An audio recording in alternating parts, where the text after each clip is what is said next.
சின்ன சின்ன காரியங்களால பல பெரிய ஆசீர்வாதம் நாம் இழந்து போகிறோம். இன்றைக்கு வேதத்திலிருந்து ஒரு மனிதன் தன்னுடைய சின்ன காரியத்தினால ஒரு பெரிய ஆசீர்வாதத்தை இழந்து போகிறது நான் உங்கள் முன்னாடி கொண்டு வருகிறேன். இந்த நாள் மோசே கூட இஸ்ரவேல் ஜனங்களை வழிநடத்தும்படியாய் 6 லட்சம் புருஷர்களை மாத்திரம் கொண்டு வந்த அந்த மோசே கானான் தேசத்தை பார்க்க கூடாதபடிக்கு போனது காரணம் என்னன்னு சொன்னால், அவர் கொண்ட ஒரு சின்ன கோபம். கண்மலையை பார்த்து பேசு என்று கர்த்தர் சொன்னால் கண்மலையை அடித்தார். எனக்கு அன்பானவர்களை, இன்றைக்கு ஆண்டவர் என்ன சொல்கிறார்களோ அதே சின்ன சின்ன கோபத்தினால கானான் தேசத்தை பார்க்க கூடாதபடிக்கு மோசேக்கு அந்த ஆசீர்வாதம் இழந்தது போல நீங்களும் உங்கள் வாழ்க்கையில சின்ன கோபத்தினால பாவம் செய்யாதீங்க. ஆகையினால கர்த்தர் தாமே உங்களுடைய சின்ன சின்ன காரியங்களால பெரிய ஆசீர்வாதம் இழந்து போகாதபடிக்கு நீங்க எல்லாரும் பெருத்த ஆசீர்வாதத்தோடு வாழ சின்ன சின்ன காரியங்கள் விட்டு விடுங்க.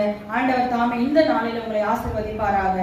கர்த்தர் தாமே உங்களை ஆசீர்வதிப்பாராக. தேங்க்யூ.